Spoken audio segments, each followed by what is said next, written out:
നമസ്കാരം. ഇന്നലെയും ഇന്നുമായിട്ട് ലോകം രണ്ട് നാടകങ്ങളാണ് കണ്ടത്. അതിൽ ഒരു നാടകം അമേരിക്കയുടേതായിരുന്നു, മറ്റൊരു ഇന്നത്തെ നാടകം ഇറാൻ്റെ ഭാഗത്തു നിന്നാണ്. അമേരിക്കയുടെ നാടകം ഇതായിരുന്നു: ഇന്ത്യൻ കമ്പനികൾക്ക് ഒരു മാസത്തേക്ക് റഷ്യയിൽ നിന്ന് എണ്ണ വാങ്ങാം. മാർച്ച് 5 മുതൽ ഏപ്രിൽ 5 വരെയാണ് ഈ കാലാവധി. കഴിഞ്ഞ കുറേ നാളുകളായിട്ട് ഈ രീതിയിൽ തന്നെയാണ്. അതായത് വേവർ ഇപ്പോൾ നൽകി, പക്ഷേ അമേരിക്ക നൽകാത്ത വേവറിൻ്റെ കാലത്തും ഇന്ത്യൻ കമ്പനികളുടെ ഷിപ്പുകൾ റഷ്യയിൽ നിന്ന് എണ്ണ വാങ്ങുന്നുണ്ടായിരുന്നു. അവരുടെ ഈ ഉത്തരവാദിത്വമെല്ലാം ഏറ്റെടുത്തുകൊണ്ട് തന്നെ ഇപ്പോൾ ഒരു നാടകം ഇറക്കിയിരിക്കുകയാണ്. അടുത്ത ഒരു മാസത്തേക്ക് എണ്ണ വാങ്ങാം.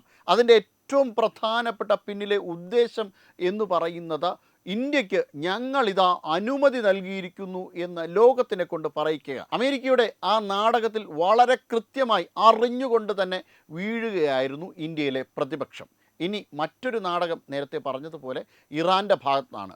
പശ്ചിമേഷ്യയിൽ, മധ്യേഷ്യയിൽ ഞങ്ങൾ നടത്തിയ ആക്രമണങ്ങൾക്ക് നിരുപാധികം മാപ്പ് നൽകണം എന്നുള്ള രീതിയിലുള്ള ഒരു പ്രസ്താവനയാണ് ഇറാൻ്റെ പ്രസിഡൻ്റായിട്ടുള്ള മസൂദ് പെഷഷ്കിയാനിൽ നിന്ന് വന്നിരിക്കുന്നത്. അതായത് തങ്ങൾ അറിഞ്ഞുകൊണ്ടൊന്നും അല്ല മധ്യേഷ്യയിൽ ആക്രമണം നടത്തിയത്, അതുകൊണ്ട് തങ്ങൾക്ക് ക്ഷമ തരണം എന്നുള്ള രീതിയിൽ തന്നെയാണ് ഇദ്ദേഹം പറഞ്ഞിരിക്കുന്നത്. അത് ഒരു നാടകം തന്നെയായിരുന്നു. അതായത് അമേരിക്കയ്ക്കെതിരെ യുദ്ധം നടത്തുന്നു എന്ന വ്യാജേന മധ്യേഷ്യ മുഴുവൻ പിടിച്ചടക്കുക, മധ്യേഷ്യയിൽ നിന്നുള്ള ഈ രാജ്യങ്ങൾ അമേരിക്കയോട് ചെന്ന് പറയുക, ഞങ്ങൾ അരക്ഷിതാവസ്ഥയിലാണ്, അതുകൊണ്ട് യുദ്ധം എങ്ങനെയെങ്കിലും നിർത്തണം എന്ന് പറയിക്കുക.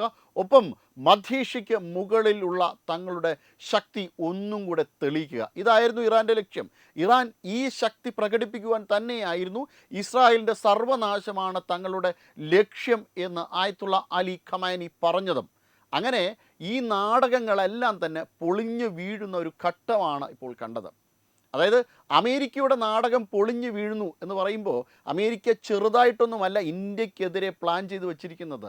ഇന്ത്യയെ പൂർണ്ണമായും തകർക്കുക, അതായത് ഇന്ത്യയെ മുന്നോട്ട് പോകാൻ അനുവദിക്കാതിരിക്കുക. ഇതാണ് അമേരിക്കയുടെ ഏറ്റവും പ്രധാനപ്പെട്ട ലക്ഷ്യം. അതിനു വേണ്ടിയിട്ടുള്ള സകല കളികളും അമേരിക്ക നടത്തിയിരുന്നു. നേരത്തെ താരിഫ് ഏർപ്പെടുത്തി, ഒരു താരിഫിന് പുറകെ മറുമറു താരിഫുകൾ ഇറക്കിക്കൊണ്ടേയിരുന്നു. ഇതിലൊന്നും ഇന്ത്യ വഴങ്ങിക്കൊടുക്കുന്നില്ല എന്നായപ്പോൾ വ്യാപാര കരാറുമായി രംഗത്തെത്തി. അങ്ങനെ വ്യാപാര കരാർ ഒളുപ്പില്ലാതെ ഇന്ത്യയോട് ഒപ്പിട്ട് മടങ്ങേണ്ടി വന്നു അമേരിക്കയ്ക്ക്. ഇന്ത്യ പറഞ്ഞു കൊടുത്ത അതേ കരാറിൽ അമേരിക്കയ്ക്ക് ഒപ്പിട്ട് മടങ്ങേണ്ടി വന്നു. ഇപ്പോൾ ഇതാ തങ്ങളുടെ ശക്തി കാണിക്കാൻ മറ്റൊരു നാടകവുമായിട്ട് വന്നിരിക്കുകയാണ് അമേരിക്ക. ഈ രീതിയിൽ അമേരിക്കയും ഇറാനും ഇങ്ങനെ നാടകം കളിച്ചുകൊണ്ടേയിരിക്കുന്നു. ഈ നാടകത്തിൻ്റെയൊക്കെ പര്യവസാനം തീർച്ചയായിട്ടും ഈ യുദ്ധമൊക്കെ അവസാനിക്കും. അമേരിക്കയ്ക്കും അവരുടെ ശക്തി അങ്ങനെ കാണിക്കാൻ പറ്റില്ല, ഇറാനും അങ്ങനെ ശക്തിയൊന്നും കാണിക്കാൻ പറ്റില്ല. തീർച്ചയായിട്ടും ഇവരെല്ലാവരും തന്നെ, അമേരിക്ക ലോക ഭൂപടത്തിൽ അവരുടെ കരുത്താർന്ന ഒരു സമയമുണ്ടല്ലോ, ആ സമയത്തു നിന്നൊക്കെ മാറി ഈ ലോകരാജ്യങ്ങളിൽ ഒന്നായി ചുരുങ്ങുന്ന ഒരു അവസ്ഥയിലേക്ക് തന്നെ മാറും. ഒരു മൾട്ടിപോളാർ വേൾഡ് വരും. അതിൻ്റെ ഏറ്റവും പ്രധാനപ്പെട്ട ഭാഗത്തേക്ക് ഇന്ത്യ വരും. ഇന്ത്യ നിയന്ത്രിക്കുന്ന ഒരു ലോക സമൂഹം തന്നെ തീർച്ചയായിട്ടും വരുമെന്ന് ഉറപ്പാണ്. കാരണം ഇന്ത്യയാണ് ഇനി വരാൻ പോകുന്ന സമയത്ത് ലോകത്തിൻ്റെ ഉത്പാദനത്തെ നിയന്ത്രിക്കുന്ന രാജ്യം. മേക്ക് ഇൻ ഇന്ത്യയുടെ കീഴിലായിരിക്കും ഈ പദ്ധതികളൊക്കെയും വരുന്നത്. അതിനെ എങ്ങനെയെങ്കിലും തടസ്സം ചെയ്യുക, നീക്കം ചെയ്യുക, ഇതാണ് പ്രധാനമായും അമേരിക്കയുടെ ലക്ഷ്യം. ഈ ലക്ഷ്യങ്ങളൊന്നും തന്നെ പൂവണിയാൻ പോകുന്നതേയില്ല.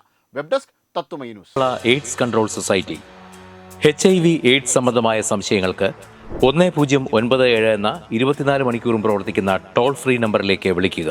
വാട്സാപ്പിലും ഫേസ്ബുക്കിലും ഒക്കെ സ്റ്റാറ്റസ് അപ്ഡേറ്റ് ചെയ്യാറുണ്ടല്ലോ. HIV സ്റ്റാറ്റസോ HIV പിടിപെടാനുള്ള സാഹചര്യങ്ങളിൽ കൂടി അറിഞ്ഞോ അറിയാതെയോ കടന്നു പോയിട്ടുണ്ടാവാം. എന്ത് തന്നെയായാലും മുൻകൂട്ടി പരിശോധിച്ച് HIV സ്റ്റാറ്റസ് അറിയൂ. സൗജന്യ HIV പരിശോധനയും കൗൺസിലിങ്ങും ആരോഗ്യ കേന്ദ്രങ്ങളിൽ പ്രവർത്തിക്കുന്ന ICTC അഥവാ ജ്യോതിസ് കേന്ദ്രങ്ങളെ സമീപിക്കുക.